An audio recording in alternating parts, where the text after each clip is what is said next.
В эфире программа «События недели» и я, журналист Белла Кварчия. Здравствуйте. На этой неделе в Абхазии подводили итоги первого тура голосования на выборах президента Абхазии. Напомню, что выборы прошли в минувшее воскресенье, 25 августа, при явке, позволяющей на законных основаниях утверждать, что выборы состоялись. По предварительным данным, которые объявила на тот момент ЦИК республики, проголосовало более 56% избирателей. 26 августа наша страна отметила День международного признания своей независимости. С этой важной для республики даты прошло 11 лет. И, несомненно, на протяжении всего последнего времени и в особенности на этой неделе очень многие люди в нашей стране готовились к новому учебному году. О том, насколько учебные учреждения страны готовы принять учеников и какие новшества ожидаются в учебном процессе, мы обсудим с нашим гостем в студии немного позже. А сейчас подробнее напомним о главных событиях этой недели.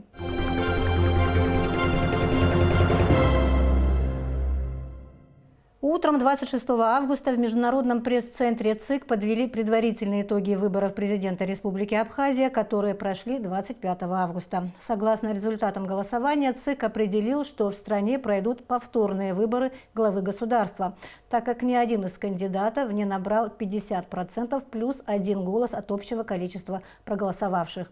Претендентами на пост президента Абхазии стали два кандидата – ныне действующий глава государства Рауль Хаджимба и лидер оппозиционной партии Амцахара Алхас Квициния. На площадке Международного пресс-центра ЦИК Абхазии прошли и выступления международных наблюдателей. Обо всем подробно напомнит Алика Трапш. Работу Международного пресс-центра ЦИК открыл спикер Народного собрания Валерий Кварчия. Он поздравил народ Абхазии с состоявшимися президентскими выборами. Валерий Кварчия выразил благодарность Центру избиркому за проделанную работу и поблагодарил международных наблюдателей за обеспечение содействия проведению выборов главы государства в рамках закона. Выражаю признательность всем иностранным наблюдателям, которые побывали в нашей стране и находятся и сегодня, и высказывать свои объективные оценки происходившим процессам. Мы высоко ценим ваш вклад в создание атмосферы открытости и доверия, которую мы все стремились обеспечить в течение всего прошедшего времени, начиная с момента объявления даты выборов и на всех площадках. Первый заместитель председателя Комитета Госдумы Российской Федерации по делам СНГ и связям с соотечественниками Константин Затулин выразил свое мнение о ходе состоявшихся выборов президента Республики Абхазия. Наши депутаты участвовали в наблюдении за выборами в большинстве районов Абхазии. И фактически никаких серьезных нарушений, которые вынудили бы говорить о том, что, вообще говоря, все идет не так, никто из депутатов не выявил. Затем состоялся брифинг председателя Центра избиркома Абхазии Тамаза Гогия. Он рассказал о том, что общее количество избирателей составило более 129 тысяч человек, проголосовало 86 138 избирателей. Таким образом, явка избирателей на президентских выборах Абхазии составила порядка 67%. По результатам подсчета Адзенба Шамиль Омарович 3579 голосов, что составляет 4,15%. Анкваб Артур Миродович 1403 голоса, 1,60%. Аршба Олег Нуриевич 18 665 голосов, 21,60%. Джапу Алмаз Севельянович 1753 голоса, 2% ровно. Зябчба Леонид Юрьевич 4935 голосов, 5,70%. Какали Астамуль Валерьевич 841 голос, 0,97%. Квициния Алхас Алексеевич 18 929 голосов, что составляет 21,97%. Тарба Астамур Борисович 5695 голосов, 6,60%. Хаджимба Рауль Джумкович 20 544 голоса, 23,85%. Против всех проголосовало 1677 избирателей, что составляет 1,9%. Недействительными избирательными бюллетенями 4770, что составляет 5,5%. Таким образом, во второй тур выборов президента Абхазии прошли два кандидата – Рауль Хаджимба и Алхаз Квициня. Алика Трапш, Томас Чиковани, Абхазское телевидение. После оглашения предварительных результатов Центр избиркомом Абхазии состоялся выход президента Рауля Хаджимба к журналистам, освещавшим процесс выборов президента Республики Абхазия. Представителей СМИ интересовало, как Рауль Хаджимба оценивает ход и итоги первого тура голосования на выборах президента Республики Абхазия. Мы достаточно, как говорится, эмоциональны по своему характеру люди, но мы прошли достаточно сложную школу политических выборов. Я вчера говорил и верил в то, что у нас все-таки все будет спокойно. И мы доказали и себе, и всему миру. Мы умеем это делать, независимо от результатов. Но, конечно, придется нам дальше заниматься своей работой. И будем надеяться, и я уверен в том, что результат будет положительным. В обществе разность мнений существует, есть разные взгляды на те или иные вопросы. И это нормальный процесс. Программы не меняются, мы нацелены на то, чтобы Абхазия развивалась, и мы заявили о своих как раз-таки отношениях к этому процессу развития нашей страны. Но в угоду, предположим, политического процесса, я думаю, что не стоит этого делать. У нас выработанная схема наших шагов и действий, и это должно быть позитивным для нашего государства. О ходе и об итогах первого тура выборов президента Абхазии свое мнение выразил и кандидат в президенты Алхаз Квициня, который также прошел во второй тур. Конечно же, мы предполагали, что будет второй тур, и мы к этому были уже готовы, и мы целенаправленно делали все возможное, чтобы попасть во второй тур. Конечно же, при наличии столького количества кандидатов сомнительно было бы выиграть с первого тура. Честно говоря, доволен исходом выборов. На самом деле никаких серьезных эксцессов на территории нашей республики не замечалось, не наблюдалось. И каждый политик, кто занимается, а тем более кто стремится к руководству страны, он обязан, заинтересован в стабильности нашей страны по любым вопросам, по любым политическим событиям. Стабильность важнее всего. 27 августа ЦИК Абхазии объявил окончательные итоги первого тура президентских выборов. Во второй тур выборов прошли действующий президент Рауль Хаджимба, который набрал 24,83% голосов, и лидер оппозиционной партии Амцахара Алхаз Квициня, набравший 22,91% голосов избирателей. Олег Аршпа набрал 22,56% голосов. На четвертом месте Астамур Тарба 6,89% голосов. На пятом Леонид Дзябшба 5,97%. За Шамиля Азанба проголосовали 4,32% избирателей. Алмасу Джапу отдали свои голоса 2,12% избирателей. Артуру Анквабу 1,7%. За Астамура Какаля 1,2% проголосовавших. Против всех кандидатов проголосовал 1,9% избирателей. По окончательным данным ЦИК явка составила 65,18% голосов. В голосовании приняли участие 82 752 человека.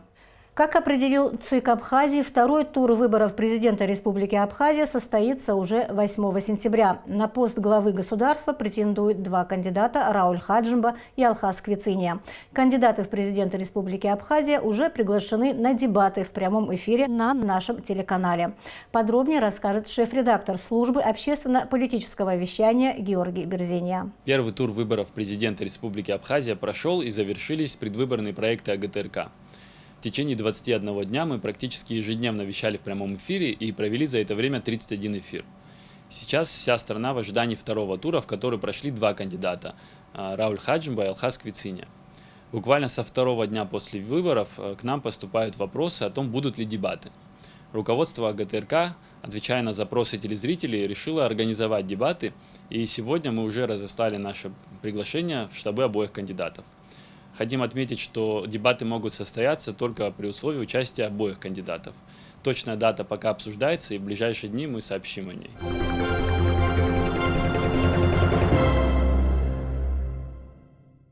26 августа Абхазия отметила День международного признания. 11 лет назад, 26 августа 2008 года, экс-президент России Дмитрий Медведев подписал указы о признании независимости республик Абхазия и Южная Осетия. Уже по сложившейся традиции в День международного признания жители и гости Абхазии возложили цветы к могиле первого президента Абхазии Владислава Арзанба. Почтить память лидера абхазской нации в этот день пришли десятки людей. Ветераны Отечественной войны народа Абхазии, руководство страны, граждане и гости республики. В Абхазии также почтили память и другого лидера нации Сергея Багапша. Уже к полудню у его могилы в родном селе Эчгиарда прошло возложение цветов и венков. На возложении присутствовали ветераны Отечественной войны народа Абхазии, глава правительства Валерий Бганба, родственники первого президента, а также жители и гости страны.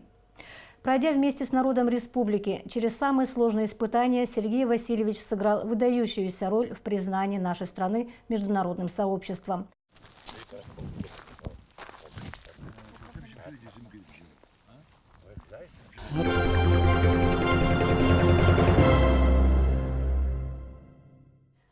Совсем скоро во всех школах республики начнется новый учебный год. Однако учащиеся второй Сухумской средней школы смогут вернуться в родную школу только в октябре.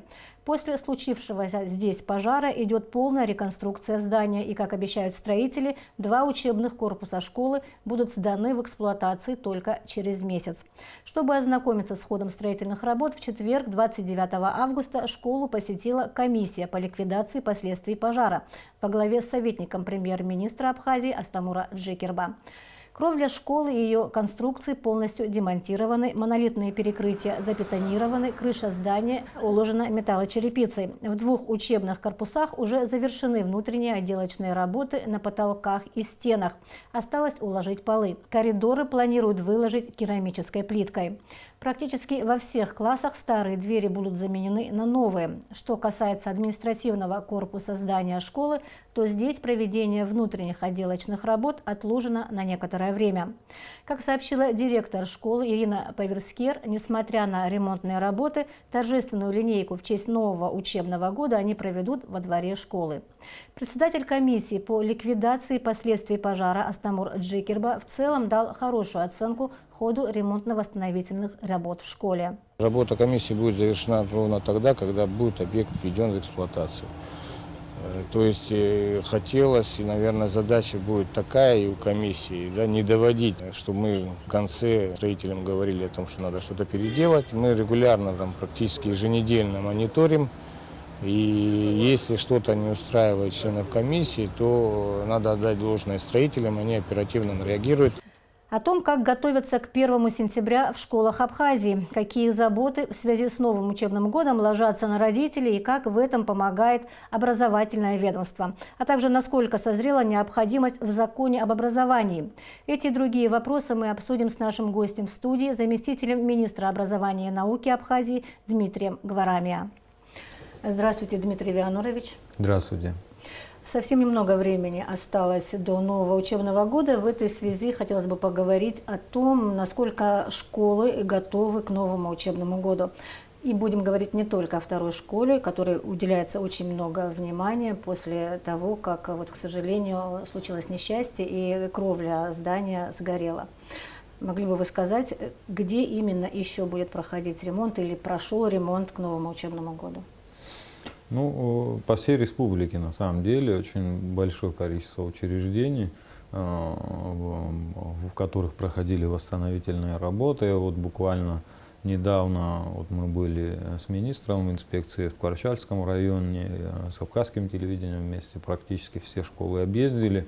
В каждой из школ так или иначе какие-то работы проводятся. В 5-й школе практически полная реконструкция проведена, заменены окна, двери, то есть сделан ремонт и косметический, и качественный. В этом, кстати, нам посодействовали наши друзья из Северного Кавказа. Во 2-й школе меняется все электрическое оборудование и так далее, и так далее. Там в детском саду был проведен там частичный ремонт, потому что в новом здании заливало крышу. Таких школ по республике, где проводится ремонт, их большое количество. В Ачимчирском районе, к сожалению, учебный год, наверное, отложится на месяц, так как там школа тоже находится на реконструкции, меняется полностью электропроводка здания. Она была в очень плачевном состоянии. На какой школе, простите, речь? Вторая Ачимчирская школа, да. В очень плачевном состоянии электрическое оборудование было. Мы очень много времени об этом говорили, о том, что необходимо провести ремонт. В прошлом году был заменен электрический щит для того, чтобы убрать угрозу возгорания вообще здания, которое существовало. И в этом году меняется полностью электропроводка, потому что она не предполагает отопление посредством электричества школы. И раньше это было паровое отопление, сегодня школы обогревают с помощью электрических печек. Естественно, проводка не выдерживает и всегда существует угроза возгорания зданий. А почему получилось, что к новому учебному году не успевают? Поздно начали работы? Ну да, работы не то чтобы поздно начали, там довольно значительные финансовые средства нужны были на эту школу, порядка 6 миллионов рублей выделилось на ремонт этой школы, плюс в школе изначально не был предусмотрен санузел, то есть он находился на территории школы, на улице, и эти работы тоже были включены в общий план работ. Поэтому вот такой нюанс существует, но в принципе мы это все для учащихся наверстаем. Главное, что они придут в безопасную школу, в которой будет тепло, уютно учиться. Это приоритетная задача. Вот. Конечно, школа требует еще вложений, но это такой первый этап, который позволит спокойно эксплуатировать школу. Дальше уже работы продолжатся в следующем году. Я думаю, мы опять изыщем средства на то, чтобы привести в порядок эту школу. Более того, в Ачимчирском районе есть еще одна проблема. Там есть 4-я школа, так называемая Портовская школа. Школа находится в аварийном состоянии, там 2 блока в очень плохом состоянии были, потому что там произошли деформации перекрытий. И вот в данном случае 2 блока школы мы закрываем, и обучение происходить будет временно в одном из блоков школы. И судьбу этой школы будем решать дальше. То есть в дальнейшем ее, в принципе, эксплуатировать, скорее всего, мы не будем, так как по оценкам специалистов восстановление школы обойдется дороже, нежели строительство новой. А безопасно там находиться даже? Ну, естественно, мы эти вопросы все обсудили, и приезжало архитектурное управление. Вот, они дали свои определенные разрешения на то, в какой части здания можно находиться. Часть здания будет закрыта для того, чтобы ее нельзя было посетить. Оно не то, что представляет угрозу обрушения, но, тем не менее, находиться там не рекомендуется по определенным нормативам. Соответственно, вот часть здания не будет. Либо же есть, опять же, видение о том, что там перейти в другое совершенно здание. Это в ближайшие дни этот вопрос будет решен. Что касается 2-й школы, там практически происходит капитальный ремонт здания, так как помимо того, что произошло возгорание кровли, там произошло частичное обрушение и перекрытий. Дальше во время пожаротушения вода, которой тушили пожар, она проникла на все этажи, и практически все стены пришлось чистить, дать им возможность высохнуть. Практически во всем здании происходит замена или реконструкция полов и так далее, и так далее. То есть там заново приобретается оборудование. Более 6 миллионов тратится лишь на приобретение оборудования. То есть это капитальный ремонт здания, плюс школа 10 лет как бы не эксплуатируется, и эксплуатируется с превышением нагрузки. То есть школа рассчитана на 700 человек, а в ней учится порядка 1200 человек. Это определенные эксплуатационные перегрузки происходят. Что касается сельских школ, каково там положение, и были ли какие-то капитальные ремонты или более основательные ремонты, нежели косметические в сельских школах? Ну, относительно сельских школ, здесь можно как бы 2 радостных события в этом году у нас. Мы открываем 2 новые школы, Лыхнинскую и Итхинскую школу. планируем 2 сентября, что дети уже придут в эту школу. После 2 сентября там происходят определенные монтажные работы оборудования, то есть то, которое оборудование сейчас заезжает, оно буквально в режиме реального времени. Сейчас собираются столы, шкафы, там, различный инвентарь учебный. Это современные школы, оборудованные, ну, скажем так, по последнему слову техники. Вот. И, конечно, это вот отрадно, что вот именно сельские школы и дети будут иметь возможность учиться в современных условиях. Это одни из лучших школ будут в республике. Если не говорить о новых школах, то в остальных школах проводится частичный ремонт, да, по возможности. То есть чаще всего это происходит силами администрации районов, те возможности, которые они имеют. Иногда включаются какие-то меценаты, которые тоже помогают в различных школах. Ну, таких капитальных работ в основном это проводит, конечно, государство за свой счет, потому что они очень дорогостоящие. Вот, элементарно там вот, замена электропроводки, санузла, вы сами видите в одной школе, каких средств это стоит. То есть это всегда такое дорогое удовольствие. Вообще ремонт, капитальные здания, поэтому ну, район может поддерживать обычно, ну вот за исключением там довольно богатых районов, там как город Сухум, да, который может там проводить какие-то серьезные работы по обновлению школ. Все остальные районы, они лишь в состоянии, конечно, поддерживать функционирование школ. Серьезные работы проводит республиканский бюджет. да, мы много говорили на этой неделе, в частности, о второй средней школе, где, к сожалению, вот я опять напоминаю, был пожар недавно. Но, тем не менее, есть школы, которые горели, скажем так, и довольно давно. 11-я школа, прежняя 17-я школа. Я спрашиваю, может, я заинтересована, потому что это моя родная школа. Вот, и мне просто очень интересно, там здание историческое, очень красивая школа. И в этой связи, что вообще предполагается, и есть ли резервы для этого?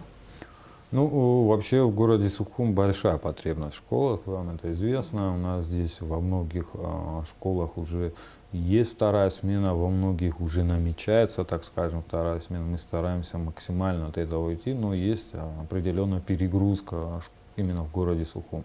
Естественно, необходимо расширение существующих школ, то есть вот, что касается вот той же 11-й школы, то есть часть зданий эксплуатируется, часть зданий закрыта. Да. Естественно, необходимо ремонтировать это здание. Это, конечно, большие средства. Мне сейчас сложно говорить о том, что в какое-то там ближайшее время эта школа может быть восстановлена. Ну, естественно, такой вопрос остро стоит. Остро стоит и не только вопрос школы, детских садов, то же самое. То есть даже более критично этот вопрос стоит. То есть нехватка детских садов именно там в городах, где их большая нехватка. Это не только в городе Сухум, это и в Гудаутах, это и в Гагарах. В крупных городах нам не хватает детских садов. Ну вот 2 новых детских сада будут открыты в этом году. Там, это в Ачамчирах и в Новом Афоне. Это тоже снимает определенную острую проблему в этих 2 городах. И я думаю, вот так постепенно нехватка определенных детских садов будет решена. На сегодняшний момент по всей республике нам не хватает примерно 12 детских садов. Примерно это для того, чтобы снять вот сам вот такой существующий дефицит на сегодняшний момент. С учетом прироста населения, конечно, потребность будет еще возрастать. Мы говорим о частностях. Как вы думаете, как можно переломить ситуацию с образованием в корне? И в этой связи, почему до сих пор не принят закон об образовании? Что мешает? Ну, с нашей частью, со стороны Министерства образования, эта работа проделывалась довольно долго, тщательно, но мы свою часть работы проделали, отдали проект закона в Кабинет министров, получили замечания практически от всех районов, то есть администрации районов, получили замечания от контрольной палаты Республики Абхазия. Вот сегодня, в ближайшие дни, ждем последних предложений от Абхазского государственного университета. По итогам, вот, так скажем, вот всех этих учитывания всех заинтересованных сторон в этом вопросе, правительство, я так полагаю, направит, значит, проект закона президенту, который в дальнейшем направляет его в парламент. Конечно, Хотелось бы этот закон иметь и раньше, и вот уже на протяжении 25 лет мы, в принципе, работаем по старому советскому закону образования. Многие регламенты уже фактически устарели, а многие отсутствуют, которые требуются в настоящее время. Поэтому мы периодически принимаем разные правила, нормативы, которые временно регулируют ту или иную сферу, там, в области, например, скажем, питания и так далее, что должно быть отрегулировано уже более конкретно в самом законодательстве и в подзаконных актах. Поэтому, конечно, остро эта проблема стоит, и мы очень надеемся, что в текущем году при любых, как говорится, раскладах этот закон будет принят парламентом, и мы вели дискуссии с парламентом, народным собранием о том, что вот такая острая потребность есть. Они поддерживают нас в этом стремлении.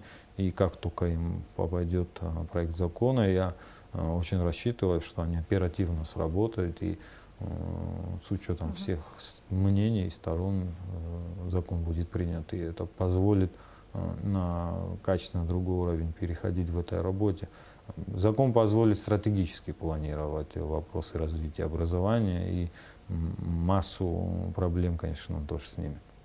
И как вы считаете, как эта проблема будет на решаться? самом деле, будет ли да. решаться вот этим законом?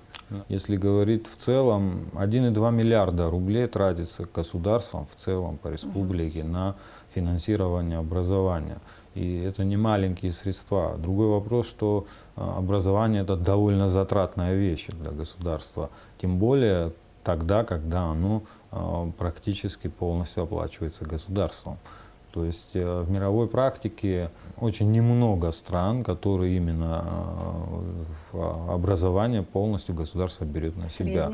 Среднее и высшее образование, абсолютно верно. Если говорить о западных странах, большая часть образовательных учреждений, которые, так скажем, высокого уровня, да, и куда ходит основная часть, так скажем, аборигенов этой страны, да, там, они все частные школы. И образование в средних школах там довольно дорогое удовольствие. Что касается вот нашего государства, это социально ориентированное государство, и, соответственно, образование среднее бесплатное, да, для детей. Дмитрий, я бы поспорила, потому что, насколько я знаю, есть много развитых стран, где именно среднее образование для детей бесплатно. Есть много оно развитых. субсидируется государством. Абсолютно с вами согласен. Есть много развитых стран, где государство полностью оплачивает среднее образование. Какая конкретика предстоит в этом году нашим ученикам и нашим педагогам? Поменяется ли что-то в учебном процессе? Ну, учебный процесс – это вещь довольно консервативная, то есть каких-то резких перемен не будет. Учебные планы адаптируются к новым предметам. У нас в планах там, введение в курс обществознания такого предмета, как финансовая грамотность. Вот, с банковским сообществом нашей республики мы сотрудничали в этом вопросе, выпущен учебник. Они вот, оплатили выпуск этого учебника. И это, я думаю, будет очень таким интересным и нужным подспорьем для учащихся, для того, чтобы овладеть, так скажем, первичными навыками обращения с финансами. На выходе из школы, то есть человек уже имеет довольно-таки обширные знания в области того, что из себя представляют финансы, как они работают и что такое вообще финансовая система государства. Вот. Также по всем остальным предметам проводится такая планомерная работа по обновлению учебного курса. То есть, и мы, соответственно, наблюдаем те процессы, которые происходят в России, и то, что как бы соответствует нашим интересам, идет в ногу со временем, мы стараемся это все перенимать и внедрять в образовательный процесс. Затронули тему российских программ, и сразу всплыло в памяти учебники. Учебники российские. Министерство образования Абхазии пыталось договориться с издательствами о том, чтобы или на бесплатной основе, или на льготных условиях закупать учебники из России. Вот что получилось в итоге и насколько эта идея еще жизнеспособна? Мы вели переговоры о том, чтобы выкупить авторское право и иметь возможность публиковать самостоятельно учебники, которыми мы пользуемся и разработаны издательскими домами. С одним издательским домом, это Винтана Графтеров, значит, мы в принципе договорились. Вот с издательством «Просвещение», к сожалению, договориться у нас не вышло. Проблема с авторскими правами. Почему мы об этом договаривались? Потому что печатать самостоятельно выходит значительно дешевле, нежели даже покупать напрямую у издательства.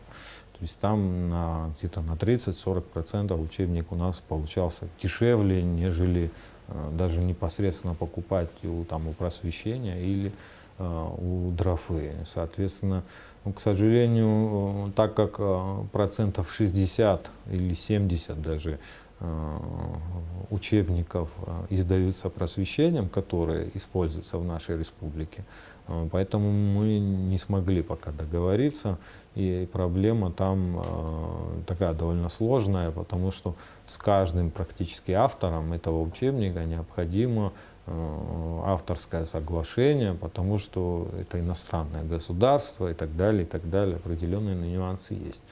Соответственно, в данное время мы ищем второй путь, это когда мы уже будем непосредственно закупать у самого издательства. И тут вопрос цены стоит. Естественно, скажем так, мы пока торгуемся с ними для того, чтобы иметь возможность максимально выгодные условия нам получить. Вот, так как на самом деле большие средства необходимы для того, чтобы эти учебники закупить хотя бы один раз. Я не говорю о том, что это требуется делать регулярно. Да, у нас, вам известно, на издательство учебников выделяется ежегодно порядка 15 миллионов рублей. Если мы эти деньги потратим на приобретение учебников из России, тогда мы не сможем выпускать свои учебники. И тут определенная проблема существует. Нам необходимо порядка 70-80 миллионов, чтобы хотя бы один год закупить основную партию учебников. В среднем для одной параллели это от 8 до 12 миллионов рублей для того, чтобы по всей республике обеспечить учебниками, которые нам необходимы.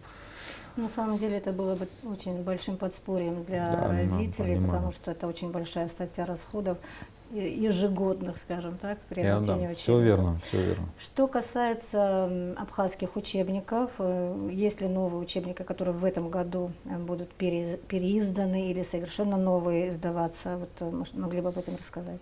Новый учебник, переведенный, вот сейчас мы его буквально в первых числах сентября его получаем. Он уже издан и буквально едет к нам в Абхазию. Мы его издавали в Российской Федерации. Учебник математики 4 класса. Это переведенный учебник российских авторов. И в прошлом году был издан 3 класс и так далее. То есть такие новые учебники вводятся. И в течение этого года, я думаю, еще 2-3 новых таких учебников будут. Естественно, помимо переиздательств и доработок старых учебников, в течение лета мы издали учебников на 5 миллионов рублей. Каково будет качество? Потому что я помню, прежние издания там страдали, протирались буквы. Да, качество будет хорошее. К нашей радости наши издатели, полиграфический дом в Абхазии значительно подтянул свое качество. Они приобрели новое оборудование, им в этом помогло государство, правительство субсидировало приобретение нового оборудования. И например, 1 сентября, 2 сентября дети получат новый учебник Анбана, он издан в нашей республике, он ничем не уступает качеству учебника, изданного в Российской Федерации. Есть определенные виды учебников, так скажем, интегральной обложкой, пока наши издатели пока, которые не могут издавать, у них не хватает определенного оборудования. Что касается стандартных учебников, там, где жесткая обложка, картонная, то такие учебники они издают, и ничем не хуже, чем наши российские коллеги. И на самом деле для нас это очень удобно, то есть не нужно ниоткуда ничего возить. И более того, мы можем заранее заказывать, и там, они начинают работать намного раньше, даже чем им оплата приходит. Поэтому на самом деле очень комфортно так работать, когда в республике. И на самом деле люди очень ответственно к этой работе подходят. Они знают, насколько важно, чтобы учебники у детей были именно 1 сентября. Поэтому буквально днюют и ночуют иногда, когда вот такой аврал происходит, особенно это в летний период, когда вал заявок, мы там сразу 5-6 учебников издаем в короткий промежуток времени, им приходится, конечно, большую нагрузку нести. По поводу итогов экзамена по абхазскому языку, которые прошли вот в июне месяце и в мае у некоторых. Могли бы вы сказать, довольно ли Министерство образования уровнем владения и изучения абхазского языка в школах Абхазии? Ну, конечно, мы недовольны уровнем владения, изучения. Конечно, нам хочется, и мы видим, что есть куда стремиться на самом деле. И здесь, наверное, многие ученые, коллеги там скажут о том, что знание абхазского языка становится все хуже и хуже. Мы, министерство, с этим не согласны. В том числе экзамен по абхазскому языку, он позволяет этот уровень знаний подтягивать. То есть это определенное такое препятствие для ребенка, когда ему необходимо как минимум какой-то минимальный базис знания абхазского языка для того, чтобы пройти это испытание. И, естественно, это принуждает, даже при отсутствии, там, так скажем, желания, какой-то уровень знаний, уровень знания абхазского языка иметь. Экзамен по абхазскому языку стал сегодня очень важным элементом этого всего. И вот мы видим, что потихоньку это качество знаний растет. Более того, не абхазским языком образования в школах, там тоже этот экзамен дал определенный результат. И в тех школах практически, в которых изучение абхазского языка было формальным, сегодня это определенный уровень знаний требуется. То есть за все это время, когда мы динамику наблюдаем, экзамен, вы считаете, что динамика есть в сторону улучшения, безусловно, в сторону улучшения динамика есть. Более того, первый год это было довольно непросто и для учителей, и для учащихся. Но со временем уже мы видим, что все адаптировались и уже там готовятся не в последний день, когда уже надо сдавать этот экзамен, а это происходит в течение учебного года. Соответственно, подготовка к экзамену по абхазскому языку в течение учебного года требует лишь освоения этой программы в течение этого года, тогда экзамен не представляет никакой сложности. Какая-то методика изменилась преподавания абхазского вот за это время? Ну, здесь такая идет перманентная работа, идут пока, так скажем, активные дискуссии, подходы меняются, конечно, потихоньку. Более того, определенные эксперименты происходят. Мы начинаем потихоньку внедрять успешные, так скажем, эксперименты, то, что работает. Я думаю, в ближайший год-два это будет уже по всей республике распространено, то есть то, что уже наработано. Более того, это же надо обучить всех педагогов этим подходам. Это непростое дело. Плюс мы продумываем определенные мотивационные какие-то воздействия для того, чтобы вот по новым методикам работать, потому что здесь необходимо и желание самого педагога, конечно, в первую очередь работать, потому что это требует больше усилий, конечно. Дмитрий Вианурович, есть какое-то, не предубеждение, но есть мнение о том, что у нас в Абхазии очень слабое образование. Как вы считаете, как его качественно повысить? Зависит ли это от педагогов, зависит ли это от учебников, зависит ли это вообще от всей перестройки системы образования? Вот что бы вы сказали? Почему у нас дети, ну я уже не буду говорить репетиторы, очно-заочная школа в конце 11 класса, чтобы человек мог заниматься спокойно с репетиторами, когда вот эти обстоятельства, где люди вынуждены маневрировать, прекратятся? Ну, в корне не согласен с тем, что у нас плохое образование в республике, особенно среднее. Оно неплохое образование, оно довольно качественное. И если бы оно было плохое, наши дети не учились бы из-за границы, вообще не смогли бы учиться, они бы все бы учились бы максимум где в Абхазии. Вот. Это первое. Второе. Что касается там, перехода, так скажем, стремления многих детей поступить там, в очно-заочную школу, там, репетиторство и так далее, и так далее. Здесь вопрос профессиональной ориентации. Современная система образования абхазская, она по сути прообраз советской системы образования, где ребенок до 11 класса практически не имеет профильную ориентацию, он ее получает уже по итогам, там, может быть, в конце школы, где у него появляется вот желание учиться в том или ином направлении. Вузы Российской Федерации, да и мировые вузы, они уже ушли на систему профильного образования, где непрофильным предметам не дается столько внимания. Ну, мы в этом плане тоже за то, чтобы профильным предметам отдавалось больше внимания, но все-таки не в ущерб всем остальным предметам тоже. Потому что на самом деле очень часто бывает, что в итоге человек работает не по тому профилю, да, по которому он там пошел учиться.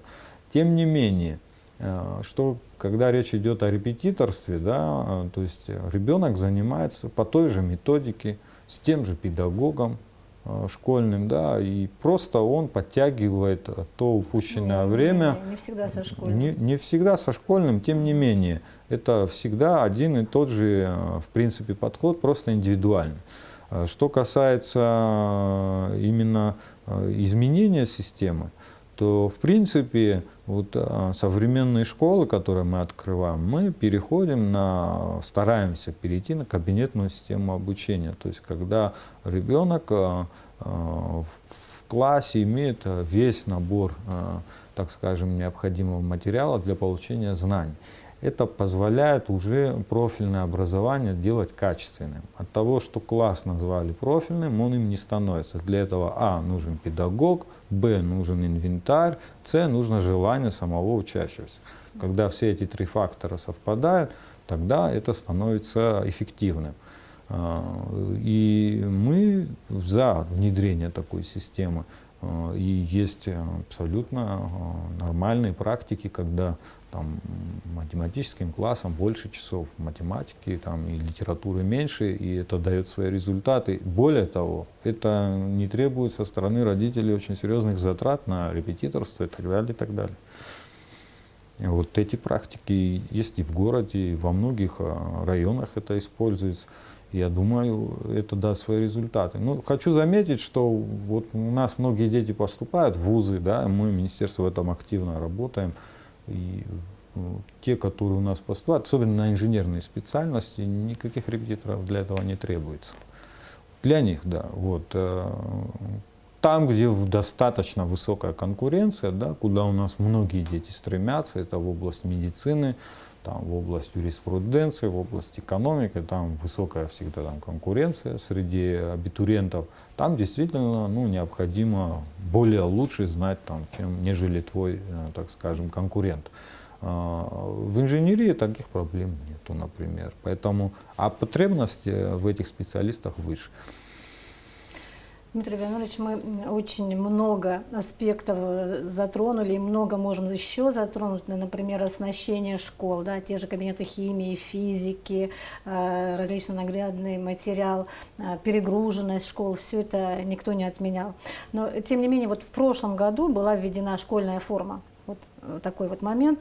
Что Министерство образования, какой итог имеет от этого нововведения, от этой реформы, вот, обязательной для школ? Ну, на начальном этапе были разные мнения по этому поводу среди там, родителей, среди образовательного сообщества. основное количество и педагогического коллектива, образовательного сообщества, да и родители тоже поддержали нас в этом начинании. Это хорошая практика, практика прошлая, то есть тут ничего нового изобретено не было. Это существующая практика в Абхазии. И, честно говоря, в многих странах мира, в принципе, большинство стран мира действительно носят школьную форму. И это определенным образом снимает вопросы в образовательном учреждении, какие-то социальные моменты среди учащихся. Более того, вот существовал лишь один острый момент, о чем родители многие говорили, что это дорого. Приобретать отдельно школьную форму и так далее, и так далее. Ну, на самом деле это не так. Школьная форма стоит даже дешевле, чем обычная одежда. И для многодетных семей, малоимущих семей мы вот уже второй год приобретаем школьную форму. Практически 1000 школьных форм приобрели в этом году. И еще в июле месяце мы их передали родителям для того, чтобы у них беспокойства не было. Там более 3 миллионов рублей только на этот вопрос мы потратили. И в следующем году эту практику будем продолжать. То есть там, где действительно родителям тяжело, и там, где много детей, там таких вот социально острые проблемы, мы стараемся их снять. Но что сама школьная форма необходима, это факт. Что касается даты начала учебы, да, нового учебного года, это 2 сентября. Конечно. Я почему спрашиваю, нас, журналистов, почему-то вот в последнее время спрашивают, а правда, что 8-го? Да, привязывают к выборам. К выборам, там, политическим событиям. Ну, к счастью, у нас учебный год никак не завязан на выборы и другие политические события. 2 сентября, первый рабочий день после 1 сентября. Вот, дети идут в школу. К сожалению, уже второй год, даже 3-й год подряд, 1 сентября попадает на выходной день. Вот. Мы каждый раз из этого расстраиваемся. Ну вот идем 2 сентября в школу по всей стране.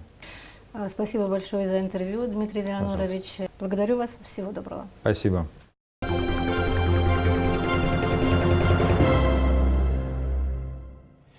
На этом наша программа подошла к концу. Я желаю вам всего доброго и до встречи в эфире.